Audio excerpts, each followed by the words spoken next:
Nook! I'm so glad you stopped by to read with me today, and if you like books, go ahead and hit that subscribe button before we get started on Goldilocks and the Three Bears, retold and illustrated by James Marshall. Once there was a little girl called Goldilocks. "What a sweet child," said someone new in town. "That's what you think," said a neighbor. One morning, Goldilocks' mother sent her to buy muffins in the next village. "You must promise not to take the shortcut through the forest," she said. "I've heard that bears live there." "I promise," said Goldilocks. But to tell the truth, Goldilocks was one of those naughty little girls who do exactly as they please. Meanwhile, in a clearing deeper inside the forest, in a charming house all their own, a family of brown bears was sitting down to breakfast. "Patooey!" cried big old Papa Bear. "This porridge is scalding. I've burned my tongue." "I'm dying!" cried Baby Bear. "Now really," said Mama Bear, who was of medium size, "that's quite enough." "I know," said Papa Bear. "Why don't we go for a spin while the porridge is cooling?" "Excellent," said Mama Bear. So they got on their rusty old bicycle and off they went. A few minutes later, Goldilocks arrived at the bear's house. She walked right in without even bothering to knock. On the dining room table were 3 inviting bowls of porridge. "I don't mind if I do," said Goldilocks, helping herself to the biggest bowl. But the porridge in the biggest bowl was much too hot. "Patooey!" cried Goldilocks, and she spat it out. Next she tasted the porridge in the medium-sized bowl, but that porridge was much too cold. Then Goldilocks tasted the porridge in the little bowl, and it was just right, neither too hot nor too cold. In fact, she liked it so much that she gobbled it all up.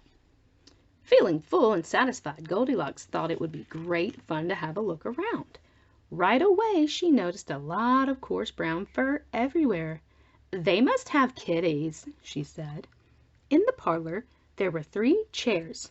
"I don't mind if I do," she said, climbing into the biggest one, but the biggest chair was much too hard and she just couldn't get comfortable. Next she sat in the medium-sized chair, but that chair was much too soft, and she thought she might never get out of it. Then Goldilocks sat in the little chair, and that was just right, neither too hard nor too soft. In fact, she liked it so much that she rocked and rocked until the chair fell completely to pieces. Now all that rocking left Goldilocks quite tuckered out.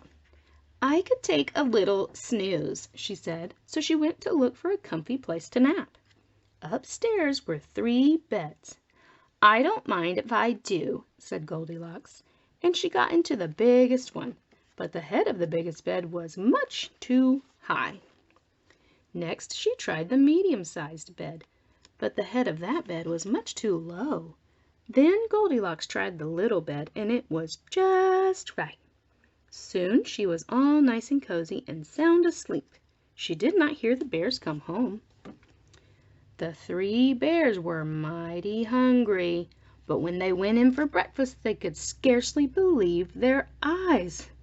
"Somebody has been in my porridge," said Papa Bear.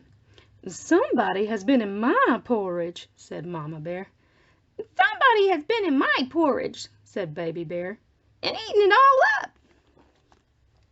In the parlor, the 3 bears were in for another little surprise. "Somebody has been sitting in my chair," said Papa Bear. "Somebody has been sitting in my chair," said Mama Bear. "Somebody has been sitting in my chair," said Baby Bear, "and broken it to smithereens." The 3 bears went upstairs on tiptoe, not knowing what they would discover. At first everything seemed fine, but then Papa Bear lay down on his big brass bed. "Somebody has been lying in my bed," he cried, and he was not amused. "Ingots!" cried Mama Bear. "Somebody has been lying in my bed." "Look!" cried Baby Bear. "Somebody has been lying in my bed, and she's still there." "Now see here," roared Papa Bear.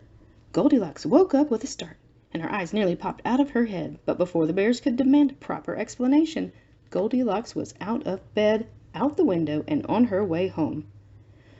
"Who was that little girl?" asked Baby Bear. "I have no idea," said Mama Bear, "but I hope we never see her again." And they never did.